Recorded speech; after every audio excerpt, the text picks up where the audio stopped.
In Washington, one debate will have a more profound effect on your economic future than perhaps any other. The debate over annual federal deficits and the national debt. Some of you may not have engaged in the debate, though, in part because many people confuse the terms debt and deficit. Economist Stan Kolander. It's a very understandable kind of problem because, one, they both start with DE, but two, they're difficult concepts to understand. Or at least they're difficult enough. The distinction between the federal debt and the federal deficit.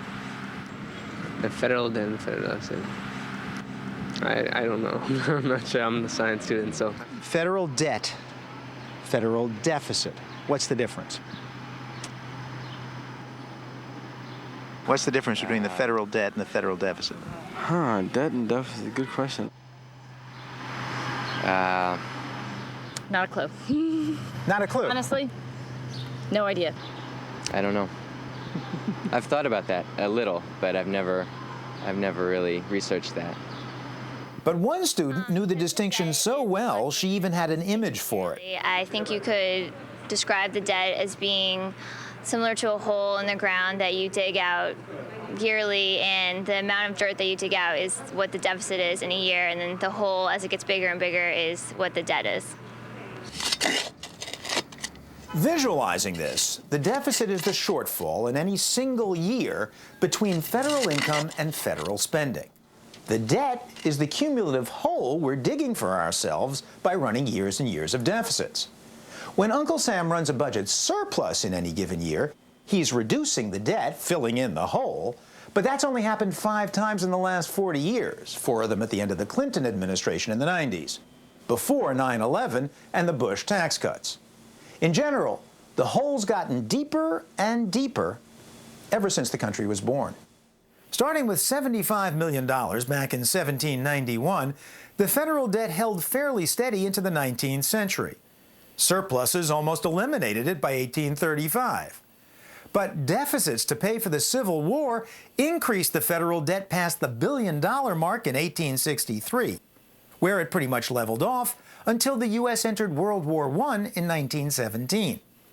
The next big move came with the deficits to pay for World War II, driving the national debt above $200 billion, where it more or less stayed until the 1960s.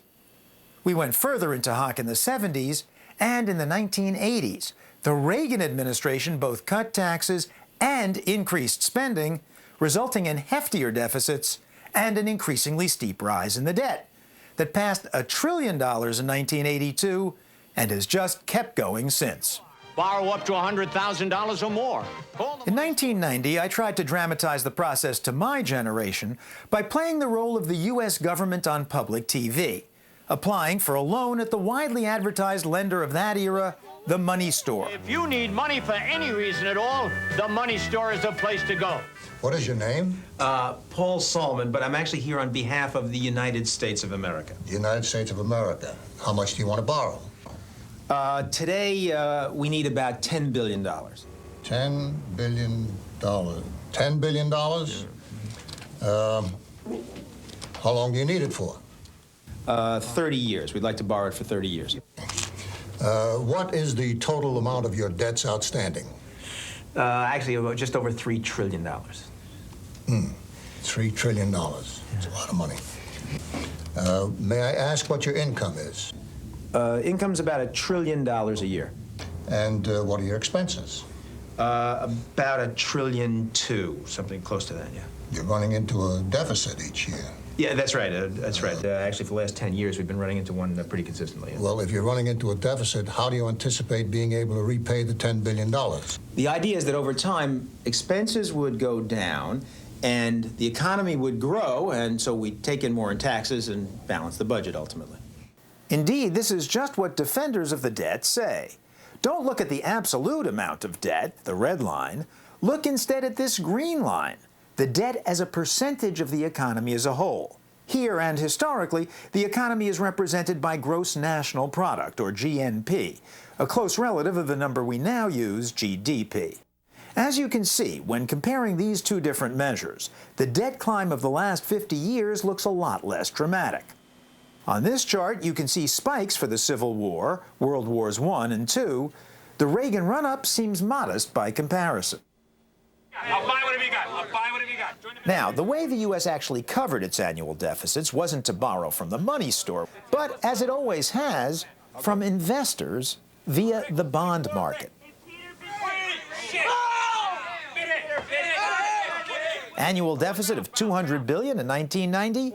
Borrow the money from the public via the bond market by issuing U.S. Treasury IOUs, bonds, bills, and notes, the names of IOUs for different length loans, from 30 years down to 30 days. Everybody to the man is bearish.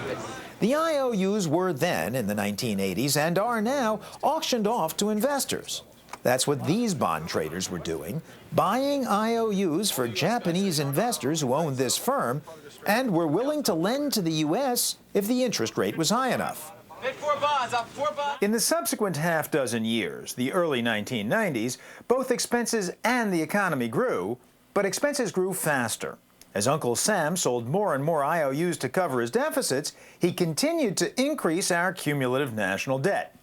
And despite the late 90s Clinton surpluses, the U.S. owed nearly $7 trillion by the end of 2003, back up above 60% of a year's economic output, the second highest level it's been in the history of the Republic. And it's growing sharply, which suggests much more borrowing. Now, the problem with the debt hole, as with any debt, is that the more you owe, the more your interest payments grow. Think about the federal budget.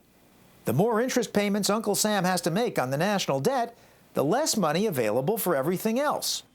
Your college student loan, my father's Social Security, your grandmother's Medicare, our Homeland Security. In fact, interest payments now make up about 9% of the entire U.S. budget. After going down for a few years, they're growing faster than the economy is, meaning the ratio of interest to the annual budget is becoming larger.